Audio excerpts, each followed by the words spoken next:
Hi, here is Liprandi and these are Mad Monsters, made by Mego in 1974. But first, if you haven't done it yet, please subscribe to our channel. We are reviewing our collection of beautiful vintage toys. In the 1970s, many television broadcasting networks used old black and white movies from the 1930s and 1940s as a cheap way to fill the less profitable slots in their schedules. So those were the movies that many kids used to watch in their afternoons, and of course their favorite genre was horror.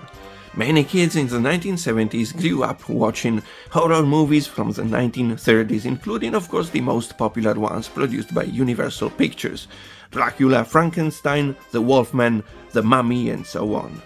Toy manufacturers were well aware of that and started making all sorts of toys based on those classic horror characters.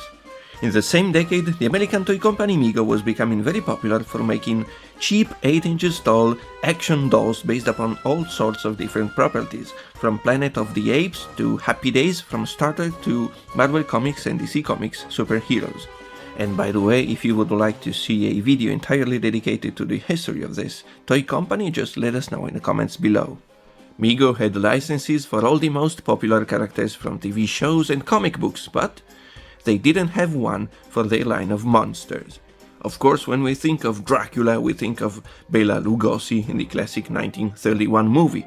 And when we think of Frankenstein, we think of Boris Karloff wearing that distinctive makeup with the flat head.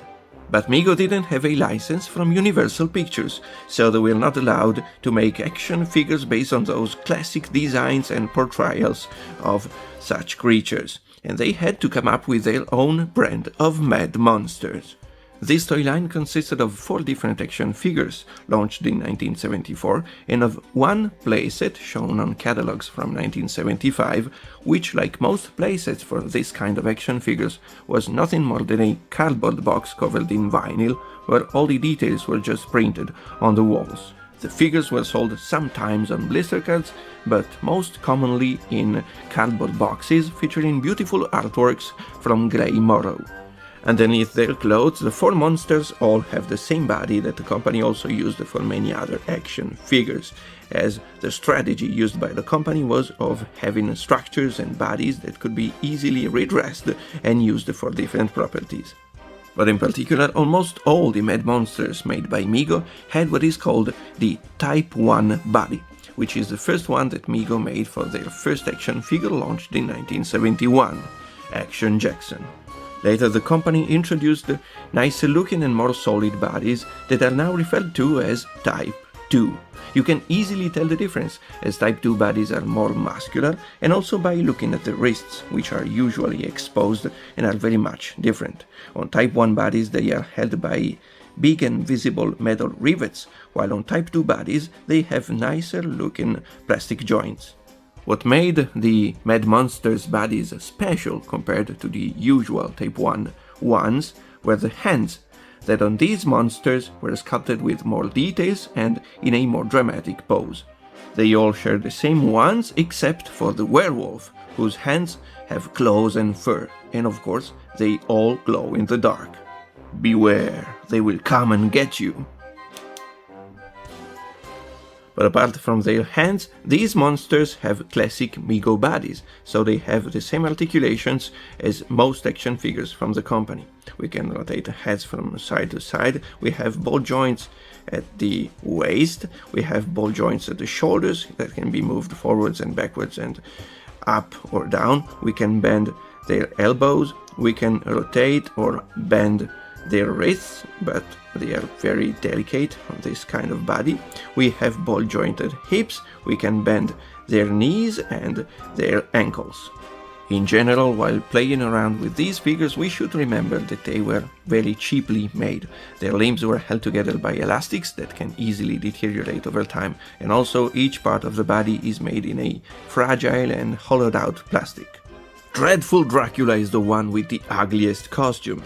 As you can clearly see that the suit is just printed on a one-piece leotard, and the colors blue for the jacket, red for the collar, and this bow tie make it look just ridiculous. A pair of removable plastic shoes and a removable cape complete the outfit. By looking at Dracula's face, we can see that this was not supposed to be Bela Lugosi. In fact, Mego did everything to distinguish their version of Dracula from the classic Universal one. Some pictures of the original prototypes for this action figure show dreadful Dracula with smoother hair, and also a very rare red-haired variant of dreadful Dracula exists. That is because Mego thought that the original prototype with smoother hair was maybe too much similar to the classic Universal one.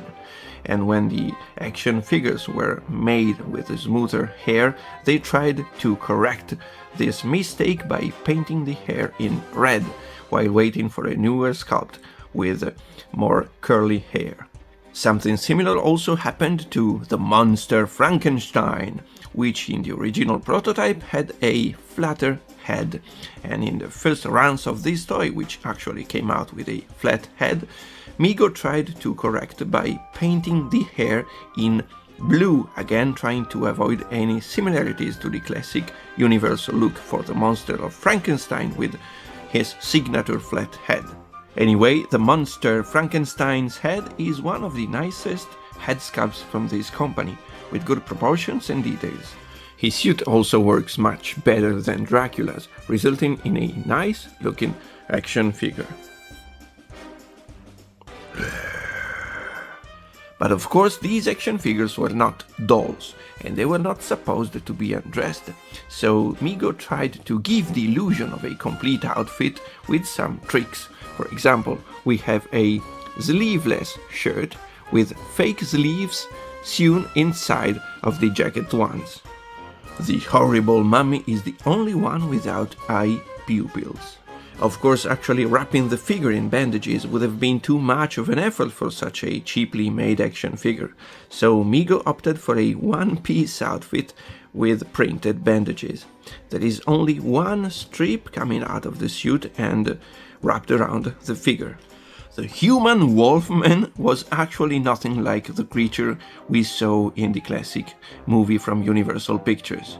With removable black plastic boots and a grey costume, Mego put a lot of effort in the Wolfman's outfit, using different fabrics and textures, but overall it doesn't really work. And these that look just like fur inserts in a jacket are supposed to be the Wolfman's hair. Not only their hands glow in the dark, but also their eyes.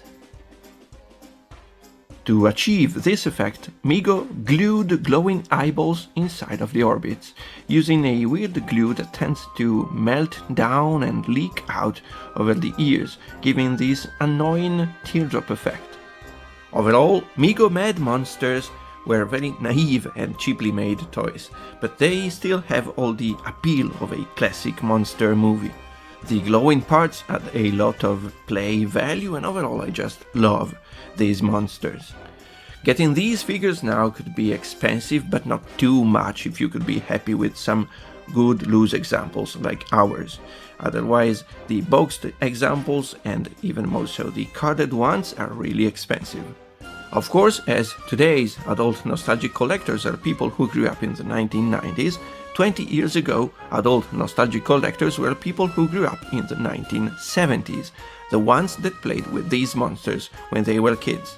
And about 20 years ago, some toy company made reproductions for the old Mego Mad Monsters for adult collectors, but they are not identical to the originals, and also none of them have the Type 1 bodies.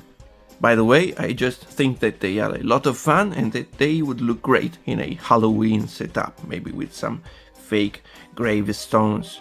Now, if you liked this video, please let us know, click on the like button, tell us what you think in the comments below, and subscribe to our channel.